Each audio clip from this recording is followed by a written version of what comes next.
안녕하세요. 찬바람이 불기 시작하면 주식시장이 하락세로 전환하는 경우가 많은데요. 특히 추석을 전후로 말입니다. 주식시장을 18년 정도 지켜보면서 얻은 경험이죠. 아마도 겨울이 다가오면 인간이 보수적으로 변하는 습성 때문이 아닌가 합니다. 보통 추석을 전후로 두세 달 정도 조정을 하는 경우가 많았거든요. 이게 딱 맞다는 건 아닙니다. 그냥 제 경험에 비추어 봤을 때 그렇다는 거죠. 어쨌든 지금 무리하게 추격 매수를 하기보다는 그냥 지켜보는 것도 나쁘지 않다고 봅니다. 지금과 같을 때 굳이 추격 매수를 할 메리트가 없기 때문입니다. 저는 주식 투자는 자기 자신과의 싸움이 아닌가 생각을 하는데요. 왜냐하면 주식 투자에 대한 최종 책임은 좋든 싫든 자기 자신이 질 수밖에 없기 때문입니다. 근데 이상하게도 주식 투자를 할 때 언론이나 주식 전문가들에 의존하는 사람들이 많다는 겁니다. 아무런 책임도 지지 않을 언론이나 주식 전문가들에 의지하며 주식 투자를 한다는 건 미친 짓일 뿐이라고 봅니다.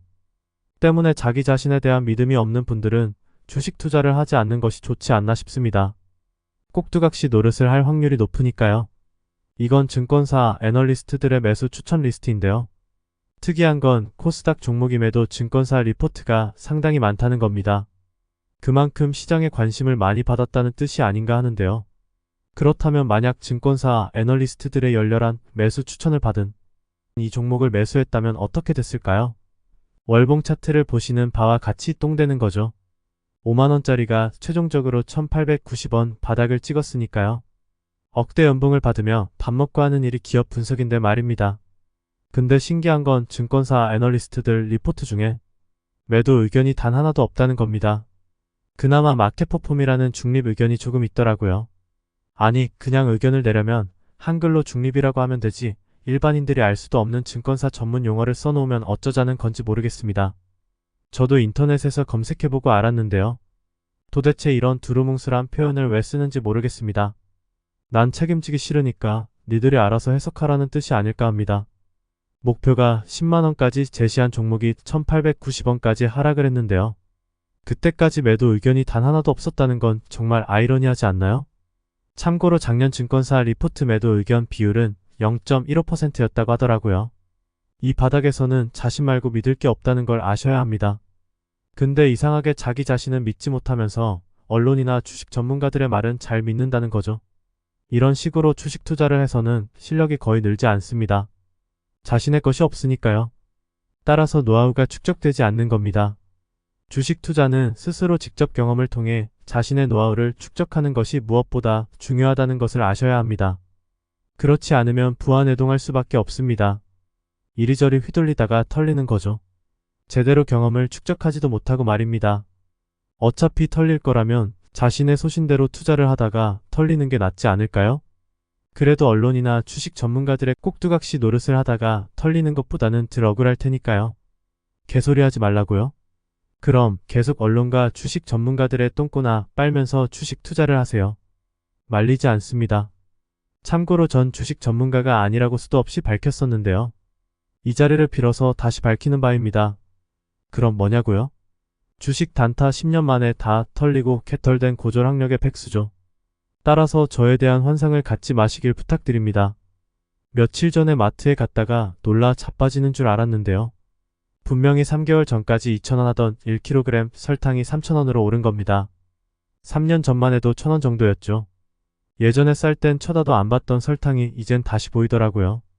지금 물가가 폭주를 하고 있습니다. 하지만 문제는 이 상황이 쉽게 해결되기 어렵다는 겁니다. 국내외 문제가 복합적으로 얽혀있기 때문입니다.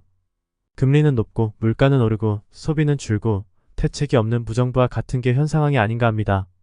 이럴 때일수록 정신을 바짝 차려야 하지 않나 싶습니다. 돈 자랑하지 마시고 이미 주변에서 알고 있다면 주식으로 다 털렸다고 하세요. 그래야 똥파리들이 달라붙지 않습니다. 돈을 빌려달라거나 투자하라며 사기를 치는 놈들 말입니다. 때문에 미리 연막을 피는 게 좋습니다. 자식과 친척들도 포함해서 말이죠. 어렵다면 좀 도와줄 수는 있겠지만 빌려주는 순간을이 된다는 것을 아셔야 합니다. 그리고 요즘 같은 때 투자로 돈을 벌 수 있다고 꼬드긴다면 그냥 개사기라고 생각하면 됩니다. 아무도 믿지 마세요. 그게 차라리 사기를 당하지 않는 길입니다. 며칠 전에 은행에 갔다가 수배 전단지가 붙어있는 걸 봤는데요. 20명 중 60%인 12명이 사기 관련 수배자들이더라고요. 나이도 30대부터 70대까지 다양했었는데요. 사기가 얼마나 사회 곳곳에 만연해 있는지 알 수 있는 지표가 아닌가 합니다. 이러다가 앞으로 희망 직업 1순위가 사기꾼이 될지도 모르겠습니다. 도대체 법이 얼마나 개떡 같으면 사기꾼들이 이렇게 미쳐서 날뛰는 걸까요? 돈 있고 힘 있고 빼기는 놈들에게는 한없이 관대한 대한민국 법 때문일까요? 전직 판사 출신이 이런 이야기를 하더라고요. 우리나라에 사기꾼이 넘쳐나는 건 처벌이 약하기 때문이라고요. 그건 최상위 포식자들이 사기를 권장하기 때문이 아닐까 합니다. 자신들이 직접 대놓고 사기를 치기에는 눈치도 보이고 위험하니까 대신 사기를 칠 수 있도록 판을 깔아주는 거죠. 그래야 쉽게 사기를 치게 되고 사기꾼들이 최상위 포식자들에게 상납을 할 거 아닙니까? 도비 명목으로 말입니다. 최상위 포식자들과 사기꾼들은 공생관계라는 것을 알아야 합니다. 때문에 근절이 되지 않고 나날이 증가하는 거죠. 아마 지금 이 순간에도 사기꾼들은 여러분의 피 같은 돈을 노리고 있을 겁니다. 이런 시기에 사기라도 당하면 정말 똥된다는 걸 잊지 마세요. 사기꾼들도 더 악착같이 물불을 가리지 않을 테니 말입니다. 지금과 같은 때 뭔가를 하려고 발악을 하기보다는 그냥 가만히 있는 것도 괜찮은 처세가 아닌가 합니다. 제발 밑바닥에서 발버둥치지 마세요. 왜 지금 수많은 자영업자들이 개고생을 하고 있는지 아세요? 밑바닥에서 발버둥을 쳤기 때문입니다. 주제를 알고 그냥 낮잠이나 자거나 귀촌을 했다면 분명히 지금보다는 훨씬 나았을 겁니다. 은행가 건물주 종노릇이 뭐가 좋다고 스스로 자처합니까? 제가 5년 전부터 그렇게 말렸었는데 말입니다. 이제 사회 전반에 구조조정이 이루어지지 않을까 생각을 하는데요. 진작에 시작해야 했음에도 개떡같은 연착륙 소리만 하고 있으니 나중에 그 뒷감당을 어떻게 하려고 하는지 정말 모르겠습니다. 없으면 없는 대로 살아야지 왜 다들 빚내서 남의 돈으로 인생 역전을 꿈꾸는지 참 이해가 안 갑니다. 개인의 탐욕 그리고 언론과 재테크 전문가라는 놈들이 가스라이팅 펌프질을 한 결과가 아닌가 합니다. 그동안 신나게 놀았으니 이제 고난의 행군을 시작할 때라고 봅니다. 구조조정이 늦어질수록 고통은 더욱 가중될 수 있습니다. 미뤄진 구조조정은 더 큰 후폭풍을 가져오는 법이니까요. 사실 구조조정은 불황일 때 하는 게 아닙니다. 그땐 이미 늦은 거죠. 오히려 구조조정은 호황일 때 해야 한다는 게 제 생각입니다. 때문에 개인이나 가정이나 사회나 국가나 항상 잘 나갈 때 조심해야 합니다. 이럴 때일수록 성찰이 필요하다고 봅니다. 하지만 대부분은 먹고 사는 것에만 집착하는 경향을 보이죠. 도파민 중독에 빠지면 정신이 썩게 되기 때문입니다. 동시에 퇴행과 타락을 할 확률이 높아집니다. 인간이라는 존재는 반성을 통한 깨달음 없이는 앞으로 나아갈 수 없기 때문입니다. 가정이나 사회나 국가도 예외일 수는 없다고 봅니다. 지금의 위기는 상당 부분 부동산 투기 광풍을 방치한 결과물이라고 생각합니다. 때문에 과도한 PF 대출로 건설사와 금융권이 동반 푸실해진 거죠. 거기에 부동산에 비투를 한 개인들이 금리 인상으로 소비를 줄이면서 자영업 또한 타격을 받게 된 겁니다. 이런 상황이 그냥 우연히 발생한 것이 아니라 인과관계의 결과물이 아닐까 합니다. 때문에 미리 충분히 막을 수 있었다는 거죠. 그래서 호미로 막을 걸 가래로 막게 된 상황이고요. 이 악순환의 고리를 끊는 건 강도 높은 구조조정밖에 답이 없다고 봅니다.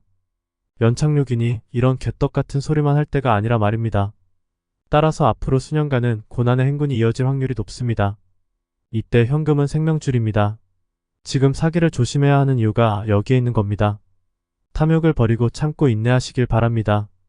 이삭을 줍듯이 여윳돈이 생길 때마다 바닥에 주식을 조금씩 사 모아가세요. 지금이 기회일 수 있습니다. 상승과 하락은 하나의 순환 과정이라는 것을 절대 잊지 마세요. 언제나 그렇듯 약세장 다음은 강세장이니까요.